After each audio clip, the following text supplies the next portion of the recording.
जय श्री कृष्ण। प्रिय आत्मन, श्रीमद् भगवद गीता हिंदू धर्म का एक महत्वपूर्ण ग्रंथ है। श्रीमद् भगवद गीता हिंदू धर्म का एक अत्यंत पावन, दिव्य और जीवन दर्शन से परिपूर्ण ग्रंथ है। प्रिय आत्मन, श्रीमद् भगवद गीता का 18वां अध्याय मोक्ष संन्यास योग कहलाता है। यह अध्याय पूरी गीता के सार तत्व का दर्शन कराता है। यह अध्याय भगवद गीता का अंतिम और सबसे सारगर्भित अध्याय है, जिसमें कर्म, ज्ञान, भक्ति, त्याग और मोक्ष जैसे गूढ़ विषयों को समेटा गया है। इस अध्याय को ठीक से समझने से व्यक्ति के बहुत से द्वंद्व मिट जाते हैं और व्यक्ति अपने जीवन के वास्तविक लक्ष्य की तरफ बढ़ने लगता है।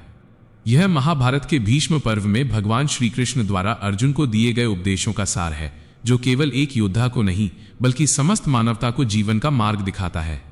गीता न केवल आध्यात्मिक ज्ञान का भंडार है, बल्कि ये कर्म, भक्ति और ज्ञान योग के माध्यम से मनुष्य को अपने कर्तव्यों की समझ, आत्मा का स्वरूप और परमात्मा से एकत्व का मार्ग सिखाती है।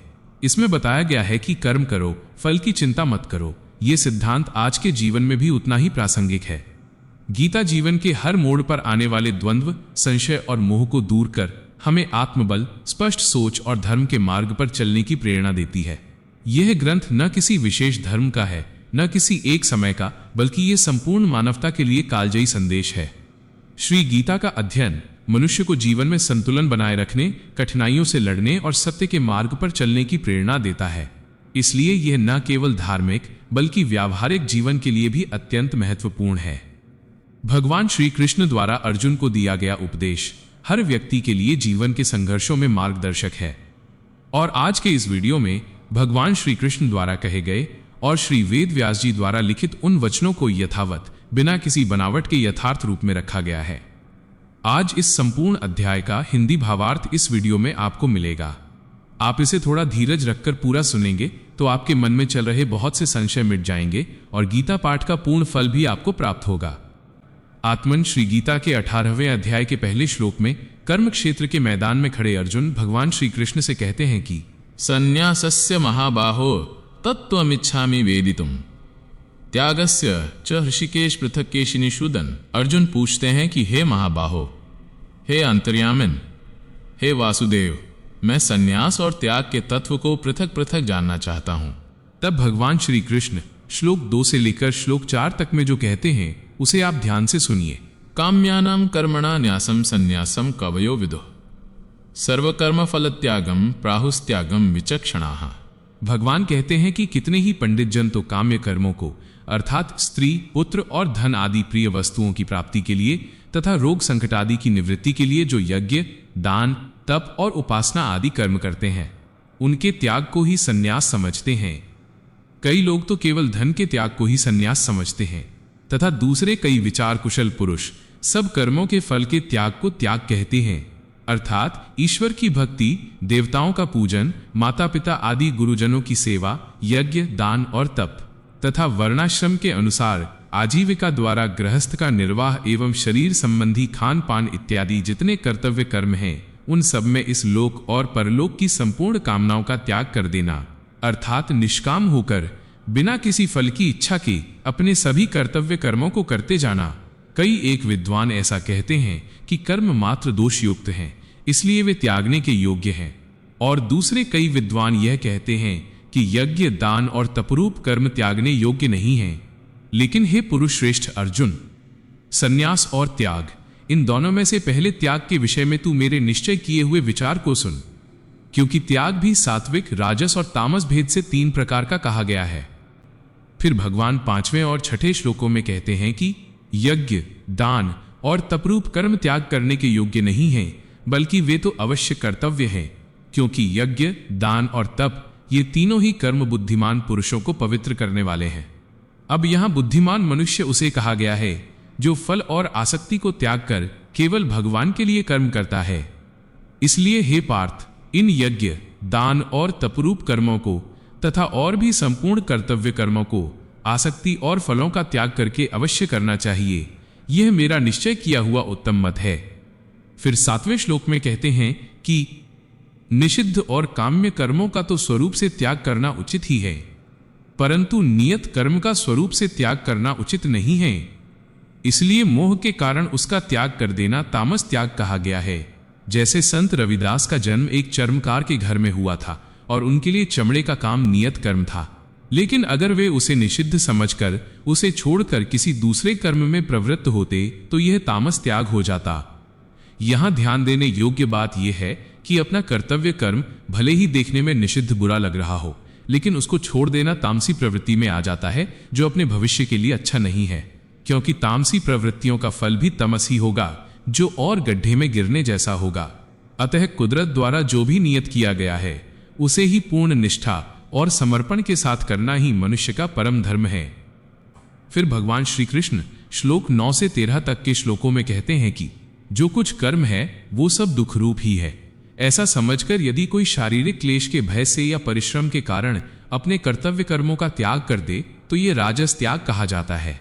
वह मनुष्य ऐसे त्याग के फल को किसी प्रकार भी नहीं पाता।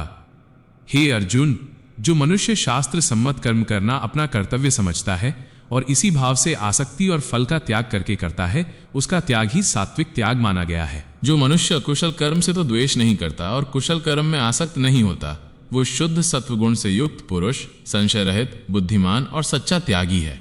क्योंकि शरीरधारी किसी भी मनुष्य द्वारा संपूर्णता से सब कर्मों का त्याग किया जाना संभव नहीं है, इसलिए जो कर्मों को करते हुए भी कर्मफल त्यागी है वही सच्चा त्यागी है। जो लोग कर्मफल का त्याग नहीं करते, ऐसे लोगों को कर्मों के अच्छे बुरे और मिले जुले ऐसे 3 प्रकार के फल मरने के पश्चात अवश्य मिलते हैं, किंतु कर्मफल का त्याग कर देने वाले मनुष्यों के कर्मों का फल किसी काल में भी नहीं होता।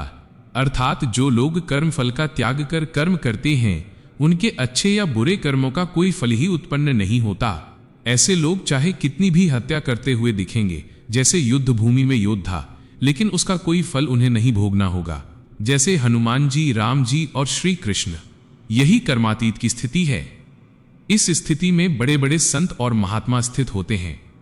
हे महाबाहो, संपूर्ण कर्मों की सिद्धि के ये 5 हेतु कारण हैं, जो कर्मों का अंत करने के लिए उपाय यानी कि कर्म अतीत की स्थिति में पहुंचने के उपाय को बतलाने वाले सांख्य शास्त्र में कहे गए हैं, उनको तू मुझसे भली भांति जान। फिर 15 से 18 तक के श्लोकों में भगवान कहते हैं कि मनुष्य मन, वाणी और शरीर से शास्त्र के अनुकूल या शास्त्र के विपरीत जो कुछ भी कर्म करता है उसके ये 5 कारण हैं। परंतु ऐसा होने पर भी जो मनुष्य अशुद्ध बुद्धि होने के कारण उस विषय में यानी कर्मों के होने में केवल शुद्ध स्वरूप आत्मा को कर्ता समझता है, वो मलिन बुद्धि वाला अज्ञानी यथार्थ नहीं समझता। बहुत से लोग ऐसा समझते हैं कि आत्मा अर्थात भगवान ही सब में है और जो कुछ हो रहा है सब भगवान ही कर रहे हैं। वे मलिन बुद्धि वाले लोग हैं। ऐसे लोग आत्मा के वास्तविक स्वरूप को नहीं जानते हैं और आत्मा तथा जीवात्मा को एक ही समझ लेते हैं। अगर आप आत्मा और जीवात्मा के अंतर को समझना चाहते हैं तो इसी चैनल पर इस संबंध में वीडियो है, आप उसे देख सकते हैं। आगे श्री कृष्ण कहते हैं कि जिस पुरुष के अंतःकरण में मैं करता हूं ऐसा भाव नहीं है तथा जिसकी बुद्धि सांसारिक पदार्थों में और कर्मों में लिपायमान नहीं होती, वह पुरुष इन सब लोगों को मारकर भी वास्तव में न तो किसी को मारता है और न ही पाप से बंधता है। जैसे अग्नि, वायु और जल द्वारा प्रारब्धवश किसी प्राणी की हिंसा होती देखने में आए तो भी वो वास्तव में हिंसा नहीं है, वैसे ही जिस पुरुष का देह में अभिमान नहीं है और स्वार्थ रहित केवल संसार के हित के लिए ही जिसकी संपूर्ण क्रियाएं होती हैं, उस पुरुष के शरीर और इंद्रियों द्वारा यदि किसी प्राणी की हिंसा होती हुई लोक दृष्टि में देखी जाए तो भी वह वास्तव में हिंसा नहीं है, क्योंकि आसक्ति, स्वार्थ और अहंकार के न होने से किसी प्राणी की हिंसा हो ही नहीं सकती तथा बिना कर्तृत्वाभिमान के किया हुआ कर्म वास्तव में अकर्म ही है, इसलिए वह पुरुष पाप से नहीं बंधता। ज्ञाता अर्थात जानने वाला, ज्ञान अर्थात जिसके द्वारा जाना जाए, और ज्ञेय अर्थात जानने में आने वाली वस्तु, ये तीनों प्रकार की कर्म प्रेरणा है। और कर्ता अर्थात कर्म करने वाला, करण अर्थात जिन साधनों से कर्म किया जाता है, तथा क्रिया अर्थात जो काम होता है, ये तीनों प्रकार का कर्म संग्रह है।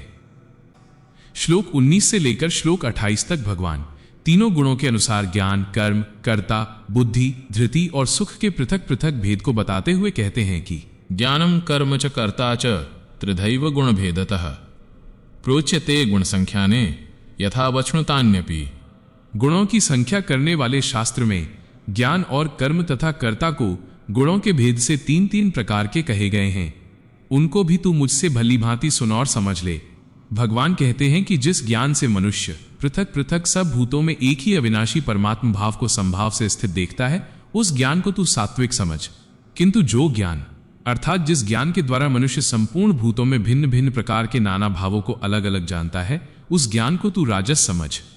यहाँ एक बात ध्यान देने योग्य यह है कि श्री गीता में भूतों शब्द का तात्पर्य सभी देहधारी प्राणियों से है, परंतु जो ज्ञान केवल अपने एक कार्य रूप शरीर को ही संपूर्ण समझता है और उसी में आसक्त रहता है, तथा जो बिना युक्ति वाला तात्विक अर्थ से रहित है और तुच्छ है, वह ज्ञान तामस कहा गया है।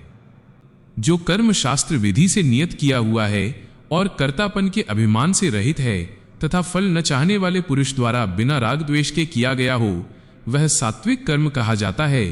परंतु जो कर्म बहुत परिश्रम से युक्त होता है तथा भोगों को चाहने वाले पुरुष द्वारा या अहंकार युक्त पुरुष द्वारा किया जाता है, वह कर्म राजस कहा गया है। मतलब अधिक धन प्राप्त कर मैं यह करूंगा और इस भोग का आनंद लूंगा, इस भावना से किया गया कर्म। जो कर्म परिणाम, हानि, हिंसा और सामर्थ्य को न विचार कर केवल अज्ञान से आरंभ किया जाता है, वह तामस कहा जाता है। जो कर्ता संग रहित, आसक्ति रहित, अहंकार के वचन न बोलने वाला, धैर्य और उत्साह से युक्त तथा कार्य के सिद्ध होने और न होने में हर्ष शोक आदि विकारों से रहित है, वह सात्विक कर्ता कहा जाता है। जो कर्ता आसक्ति से युक्त, कर्मों के फल को चाहने वाला और लोभी है तथा दूसरों को कष्ट देने के स्वभाव वाला, अशुद्धाचारी और हर्ष शोक से लिप्त है, वह राजस कहा गया है। जो कर्ता अयुक्त, असावधान, शिक्षा से रहित, घमंडी, धूर्त और दूसरों की जीविका का नाश करने वाला तथा शोक करने वाला, आलसी और दीर्घसूत्री है, वह तामस कहा जाता है। दीर्घसूत्री उसको कहा जाता है कि जो थोड़े काल में होने लायक साधारण कार्य को भी फिर कर लेंगे, ऐसी आशा से बहुत काल तक पूरा नहीं करता। और फिर 29वें श्लोक में कहते हैं कि बुद्धिर्भेदम धृतेश्चैव गुणतस्त्रिविधम शृणु प्रोच्यमानम शेषेण पृथक्त्वेन धनंजय। हे धनंजय, अब तू बुद्धि का और धृति, धैर्य का भी गुणों के अनुसार 3 प्रकार का भेद मेरे द्वारा संपूर्णता से विभाग पूर्वक सुन। 30 से लेकर 35 तक के श्लोकों में श्री कृष्ण बुद्धि और धृति को भी गुणों के अनुसार विभाजित कर बताते हैं कि प्रवृत्तिंच निवृत्तिंच कार्याकार्ये भयाभये बंधम मोक्षम च या वेति बुद्धिः सा पार्थ सात्विकी।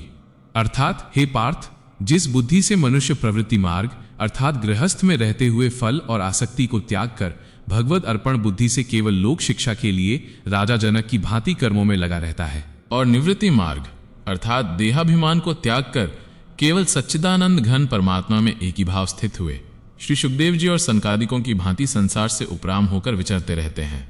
और जिनकी बुद्धि कर्तव्य और अकर्तव्य को, भय और अभय को तथा बंधन और मोक्ष को यथार्थ जानती है, वो बुद्धि सात्विकी है। हे पार्थ, मनुष्य जिस बुद्धि के द्वारा धर्म और अधर्म को तथा कर्तव्य और अकर्तव्य को भी यथार्थ नहीं जानता, वह बुद्धि राजसी है। और जो तमोगुण से घिरी हुई बुद्धि है, वह अधर्म को भी धर्म मान लेती है तथा इसी प्रकार अन्य संपूर्ण पदार्थों और कर्मों को भी विपरीत मान लेती है, वह बुद्धि तामसी है। हे पार्थ, जिस अव्यभिचारिणी धारण शक्ति से मनुष्य ध्यान योग के द्वारा मन, प्राण और इंद्रियों की क्रियाओं को धारण करता है, वह धृति सात्विकी है। यहाँ ये समझना आवश्यक है कि भगवत विषय के सिवाय अन्य सांसारिक विषयों को धारण करना ही व्यभिचार दोष है। उस दोष से जो रहित है वो अव्यभिचारिणी धारणा है तथा मन, प्राण और इंद्रियों को भगवत प्राप्ति के लिए भजन, ध्यान और निष्काम कर्मों में लगाने का नाम उनकी क्रियाओं को धारण करना है। परंतु हे अर्जुन, फल की इच्छा वाला मनुष्य जिस धारण शक्ति के द्वारा अत्यंत आसक्ति से धर्म, अर्थ और काम को धारण करता है, वह धारण शक्ति राजसी है। हे पार्थ, दुष्ट बुद्धि वाला मनुष्य जिस धारण शक्ति के द्वारा निद्रा, भय, चिंता और दुख को तथा उन्मत्तता को भी नहीं छोड़ता अर्थात धारण किए रहता है, वो धारण शक्ति तामसी है। और फिर भगवान श्लोक 36 से लेकर 40 तक 3 प्रकार के सुखों का वर्णन करते हुए कहते हैं कि सुखम त्विदानी त्रिविधम शृणु में भर्तर्षभ अभ्यासाद्रमते यत्र दुखांतम च निगच्छति यत्तदग्रे विष्मीव परिणामेल्मृतोपमम् तत्सुखम सात्विकम प्रोक्तमात्म बुद्धि प्रसादजम। अर्थात हे भरत श्रेष्ठ, अब 3 प्रकार के सुख को भी तू मुझसे सुन। जिस सुख में साधक मनुष्य भजन, ध्यान और सेवा आदि के अभ्यास से रमण करता है, और जिससे दुखों के अंत को प्राप्त हो जाता है। जो ऐसा सुख है वो आरंभ काल में यद्यपि विष के तुल्य प्रतीत होता है, परंतु परिणाम में अमृत के तुल्य है। इसलिए वो परमात्म विषयक बुद्धि के प्रसाद से उत्पन्न होने वाला सुख सात्विक कहा गया है। जैसे खेल में आसक्ति वाले बालक को विद्या का अभ्यास मूढ़ता के कारण पहले विष के तुल्य लगता है, वैसे ही विषयों में आसक्ति वाले पुरुष को भगवत भजन, ध्यान, सेवा आदि साधनाओं का अभ्यास मर्म न जानने के कारण आरंभ में विष के तुल्य प्रतीत होता है। जो सुख विषय और इंद्रियों के संयोग से होता है वह पहले भोग काल में अमृत के तुल्य प्रतीत होने पर भी परिणाम में विष के तुल्य है, इसलिए वह सुख राजस कहा गया है। बल, वीर्य, बुद्धि, धन, उत्साह और परलोक का नाश होने से विषय और इंद्रियों के संयोग से होने वाले सुख को परिणाम में विष के तुल्य कहा गया है। और जो सुख भोग काल में तथा परिणाम में भी आत्मा को मोहित करने वाला है वह निद्रा, आलस्य और प्रमाद से उत्पन्न सुख तामस कहा गया है। पृथ्वी में या आकाश में अथवा देवताओं में तथा इनके सिवा और कहीं भी ऐसा कोई भी सत्व नहीं है जो प्रकृति से उत्पन्न इन तीनों गुणों से रहित हो। अर्थात तीन तरह के जो सत, रज और तम गुणों के बारे में बताया गया है, इन तीनों गुणों से कोई भी वंचित नहीं होता। स्वयं भगवान भी इन तीनों गुणों को धारण करते हैं, लेकिन भगवान इनके स्वामी हैं तो वे अपनी इच्छा अनुसार इनका उपयोग करते हैं और फिर इनसे निकल जाते हैं। जैसे हिरण्यकश्यप का वध करने के लिए भगवान को तमोगुण को धारण करना पड़ा था। इन तीनों गुणों में से किसी के भी अपने अंदर आने से या इनके जाने से भी जो कोई विचलित नहीं होता वही परम सिद्धि को प्राप्त होता है और वही ईश्वर का प्रिय है। इसका मतलब कि हमें यह अपेक्षा नहीं रखनी चाहिए कि कोई संत है तो वो केवल सत्व गुण में ही रमण करेगा। गुण आते जाते रहेंगे। जो संत होगा वो तो उनको आते और जाते हुए देखने वाला यानी साक्षी होगा। भगवान श्री कृष्ण 41वें श्लोक से लेकर 44वें श्लोक तक चारों वर्णों के गुणों और कर्मों का सविस्तार वर्णन करते हैं। वे कहते हैं कि हे परंतप, ब्राह्मण, क्षत्रिय, वैश्य और शूद्रों के कर्म उनके स्वभाव से उत्पन्न गुणों द्वारा ही विभक्त किए गए हैं। अब ब्राह्मण के स्वाभाविक कर्मों को समझें। अंतःकरण का निग्रह करना, इंद्रियों का दमन करना, धर्म पालन के लिए सहर्ष कष्ट सहना और बाहर भीतर से सदैव शुद्ध रहना, दूसरों के अपराधों को क्षमा करना, मन, इंद्रिय और शरीर में सरलता रखना तथा वेद, शास्त्र, ईश्वर और परलोक आदि में अटूट श्रद्धा रखना। इसके साथ ही वेद शास्त्रों का अध्ययन, अध्यापन करना और परमात्मा के तत्व का साक्षात अनुभव करना, ये सभी ब्राह्मण के स्वाभाविक कर्म हैं। यह ठीक वैसा ही है जैसे दीपक का स्वभाव प्रकाश देना और अंधकार दूर करना होता है। शूरवीरता, तेज, धैर्य, चतुरता, युद्ध से पीछे न भागना, दान देना और स्वामी भाव से प्रजा की रक्षा करना, ये सभी क्षत्रिय के स्वाभाविक कर्म हैं। खेती करना, गोपालन करना और क्रय विक्रय रूपी सत्य व्यवहार करना, ये वैश्य के स्वाभाविक कर्म हैं। वहीं सभी वर्णों की सेवा करना शूद्र का स्वाभाविक कर्म बताया गया है। यहाँ सत्य व्यवहार का अर्थ समझना अत्यंत आवश्यक है। वस्तुओं के खरीदने और बेचने में तौल, नाप या गिनती में कमी न करना, अधिक मूल्य न लेना, वस्तुओं में मिलावट न करना और छल कपट या चोरी से किसी के हक को न छीनना ही वास्तव में पवित्र व्यापार है, जिसे सत्य व्यवहार कहा गया है। भागवत महापुराण में भी यह वर्णित है कि यदि कोई ब्राह्मण किसी परिस्थिति वश वैश्य या शूद्र के कर्म में लग जाता है तो उसे उस परिस्थिति से निकलते ही पुनः अपने स्वधर्म को अपना लेना चाहिए। यही नियम बाकी वर्णों के लिए भी है। अपने अपने वर्ण के नियत कार्य का पालन करना ही स्वधर्म है और भगवान ने स्वधर्म से विचलित न होने का आदेश दिया है। सेवाधारी वर्ण यानी शूद्र वर्ण को भगवान के चरण कहा गया है। शास्त्रों में भक्ति के 9 प्रकारों में पाद सेवन यानी भगवान की चरण सेवा का विशेष महत्व है। चूंकि सेवाधारी वर्ण प्रायः समाज में निर्बल और असहाय होते हैं, अतः इन व्यक्तियों की सहायता करना ही साक्षात भगवान की चरण सेवा है। इसका अर्थ ये है कि शूद्र वर्ण तीनों वर्णों की निष्काम भाव से सेवा करें और बाकी के वर्ण शूद्रों की हर प्रकार से सहायता करें और उन्हें सदैव प्रसन्न रखें। वास्तव में सभी गरीब, मजबूर और असहायों की प्रेम पूर्वक सेवा करना ही पाद सेवन है। यही ईश्वर की वास्तविक वर्ण व्यवस्था है, जहां सभी एक दूसरे के पूरक बनकर सहयोग करते हुए विकास करें और भगवत स्वरूप के दर्शन करें। फिर 45वें श्लोक में भगवान कहते हैं कि अपने अपने स्वाभाविक कर्मों में तत्परता से लगा हुआ मनुष्य भगवत प्राप्ति रूपी परम सिद्धि को प्राप्त कर लेता है। आगे 46वें श्लोक में वे कहते हैं, जिस परमेश्वर से संपूर्ण प्राणियों की उत्पत्ति हुई है और जिससे ये समस्त जगत व्याप्त है, उस परमेश्वर की अपने स्वाभाविक कर्मों द्वारा पूजा करके मनुष्य परम सिद्धि पा लेता है। इसे एक सुंदर उदाहरण से समझें। जैसे बर्फ जल से ही व्याप्त होती है, वैसे ही यह संसार सच्चिदानंद घन परमात्मा से व्याप्त है। जैसे एक समर्पित पत्नी अपने पति को ही सर्वस्व मानकर उनकी आज्ञानुसार कर्म करती है, वैसे ही ईश्वर को सर्वस्व मानकर उनका चिंतन करते हुए कर्तव्य कर्म करना ही कर्म द्वारा पूजा है। 47वें और 48वें श्लोक में भगवान एक बहुत बड़ी बात कहते हैं। अच्छी प्रकार आचरण किए हुए दूसरे के धर्म की तुलना में गुण रहित होने पर भी अपना धर्म श्रेष्ठ है, क्योंकि स्वभाव से नियत स्वधर्म को करने वाला कभी पाप को प्राप्त नहीं होता।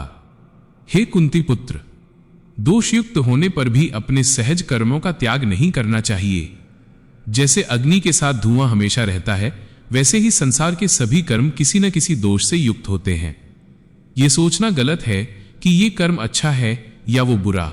महत्वपूर्ण यह है कि आप अपने वर्ण और स्वभाव के अनुसार कर्म तो करें, परंतु उसमें आसक्त न हो। यहां भगवान ने किसी संप्रदाय विशेष की बात नहीं की, बल्कि वर्ण आश्रम के स्वाभाविक कर्मों को ही धर्म बताया है। इसके विशिष्ट उदाहरण संत रविदास और भक्त सदन कसाई हैं, जिन्होंने अपने सामान्य कर्मों को करते हुए ही ईश्वर को प्राप्त किया। तह 49वें और 50वें श्लोक में श्री कृष्ण कहते हैं, जो पुरुष बुद्धि से आसक्ति रहित और कामनाओं से मुक्त है, वो सांख्य योग द्वारा उस परम नैष्कर्म्य सिद्धि को प्राप्त होता है। चाहे व्यक्ति किसी भी वर्ण का हो, यदि वह फल की इच्छा त्याग कर केवल कर्तव्य समझकर अपने कर्मों को भगवान को अर्पण करता जाता है, तो वह निश्चित ही आत्म साक्षात्कार और परम पद को प्राप्त करता है। अतः भगवान की इस सुंदर वर्ण व्यवस्था को भेदभाव की अव्यवस्था न बनाकर हमें इसे ईश्वर की इच्छा समझकर स्वीकार करना चाहिए, ताकि हम उनकी सच्ची प्रसन्नता प्राप्त कर सकें। परमेश्वर श्री कृष्ण गीता के 18वें अध्याय के 51 से लेकर 59वें श्लोक तक उस साधक का वर्णन करते हैं जो ब्रह्म भाव को प्राप्त करने योग्य हो गया है। वे कहते हैं कि जो मनुष्य विशुद्ध बुद्धि से युक्त है, जो हल्का, सात्विक और नियमित भोजन करने वाला है, जिसने शब्दादि विषयों का मोह त्याग कर एकांत और शुद्ध स्थान का आश्रय लिया है, वो सात्विक धारणा शक्ति के द्वारा अपने अंतःकरण और इंद्रियों का संयम कर लेता है। जैसे शांत जल में प्रतिबिंब स्पष्ट दिखता है, वैसे ही जो पुरुष मन, वाणी और शरीर को वश में कर लेता है, वही सत्य को देख पाता है।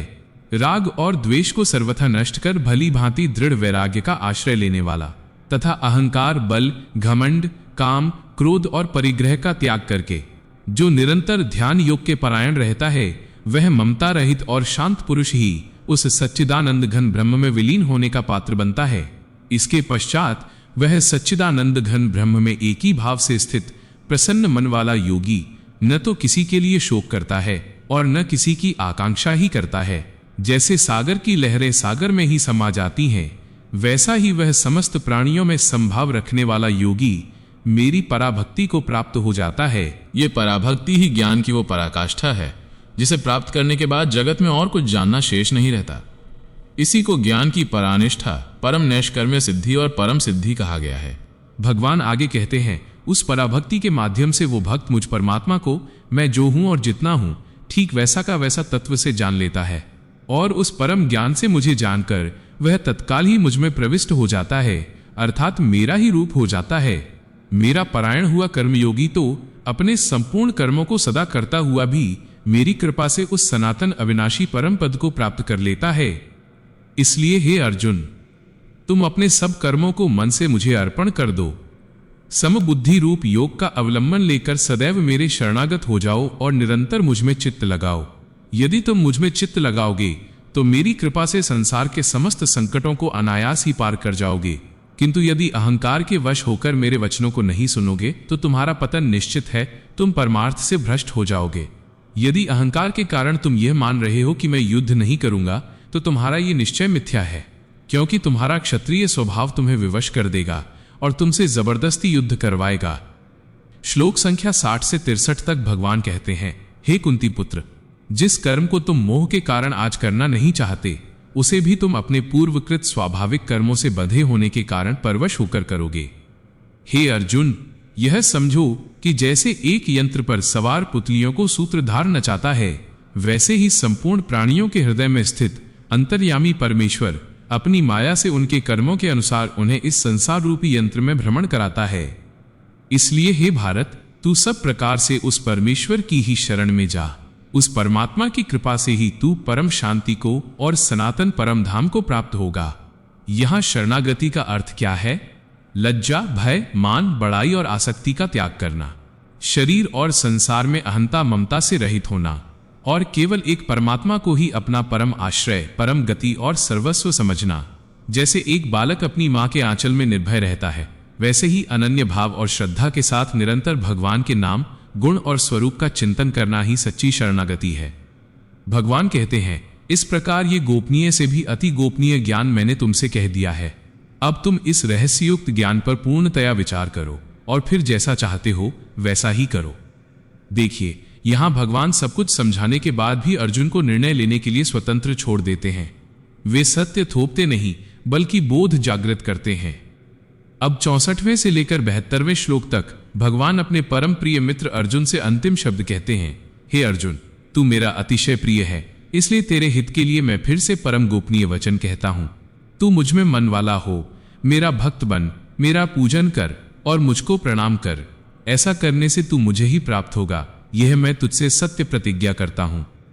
और फिर आता है गीता का महावाक्य, सर्वधर्मान परित्यज्य मामेकम शरणम व्रज, अर्थात संपूर्ण कर्तव्य कर्मों के फल की इच्छा को मुझ में त्याग कर तुम केवल एक मुझ सर्वशक्तिमान सर्वाधार परमेश्वर की ही शरण में आ जाओ। मैं तुम्हें संपूर्ण पापों से मुक्त कर दूंगा, तू शोक मत कर। भगवान इस ज्ञान की मर्यादा भी बताते हैं कि ये रहस्यमय उपदेश कभी भी तपहीन, भक्तिहीन या सुनने की इच्छा न रखने वाले को नहीं देना चाहिए, और जो ईश्वर में दोष देखता हो उससे तो कभी भी नहीं कहना चाहिए। भक्ति क्या है? वेद, शास्त्र, परमात्मा, महात्मा और गुरुजनों में अटूट श्रद्धा और प्रेम का नाम ही भक्ति है। जो मनुष्य मुझ में परम प्रेम करके इस गीता शास्त्र को मेरे भक्तों तक पहुंचाएगा, वो निश्चित ही मुझे प्राप्त होगा। मनुष्यों में उससे बढ़कर मेरा प्रिय कार्य करने वाला न कोई है और न भविष्य में होगा। जो पुरुष इस धर्ममय संवाद को पढ़ेगा, उसके द्वारा मैं ज्ञान यज्ञ से पूजित होऊंगा, और जो श्रद्धा युक्त होकर इसे केवल सुनेगा भी, वह भी पापों से मुक्त होकर श्रेष्ठ लोकों को प्राप्त होगा। अंत में भगवान पूछते हैं, हे पार्थ, क्या तूने इसे एकाग्रचित्त होकर सुना? क्या तेरा अज्ञान से उत्पन्न हुआ मोह नष्ट हो गया? तब 73वें श्लोक में अर्जुन विनम्रता पूर्वक कहते हैं, हे अच्युत, आपकी कृपा से मेरा मोह नष्ट हो गया है, मुझे अपनी आत्मस्मृति प्राप्त हो गई है। अब मैं संशय रहित होकर स्थिर हूं और आपकी आज्ञा का पालन करूंगा। कथा के अंत में 74वें से 78वें श्लोक तक संजय राजा धृतराष्ट्र से कहते हैं, हे राजन, मैंने वासुदेव और महात्मा अर्जुन के इस अद्भुत और रोमांचक संवाद को सुना। व्यास जी की कृपा से प्राप्त दिव्य दृष्टि द्वारा मैंने साक्षात योगेश्वर श्री कृष्ण के मुख से इस परम गोपनीय योग को सुना है। संजय भावुक होकर कहते हैं, हे राजन, श्री कृष्ण और अर्जुन के इस कल्याणकारी संवाद को याद करके मैं बार बार हर्षित हो रहा हूं। श्रीहरि के उस अत्यंत विलक्षण रूप का स्मरण करते ही मुझे महान आश्चर्य होता है और मेरा रोम रोम पुलकित हो उठता है। और अंत में संजय अपना अटल मत देते हैं, जहां योगेश्वर भगवान श्री कृष्ण है और जहां गांडीव धनुषधारी अर्जुन है, वहीं पर श्री विजय, विभूति और अचल नीति है। प्रियात्मन, इसी के साथ श्रीमद् भगवद गीता के अंतिम 18वें अध्याय की समाप्ति होती है। यह केवल एक ग्रंथ नहीं, जीवन जीने की संपूर्ण कला है। यदि आपके मन में आत्मा, परमात्मा या आत्म साक्षात्कार के संबंध में कोई जिज्ञासा या विचार हो तो कमेंट कर जरूर बताएं। इस वीडियो को अपना प्यार और सहयोग दें, इसे लाइक और शेयर करें ताकि गीता का ये अनमोल ज्ञान जन जन तक पहुंचे। ऐसी ही और प्रेरणादायक प्रस्तुतियों के लिए चैनल को सब्सक्राइब जरूर करें। धन्यवाद। हरिओम तत्सत।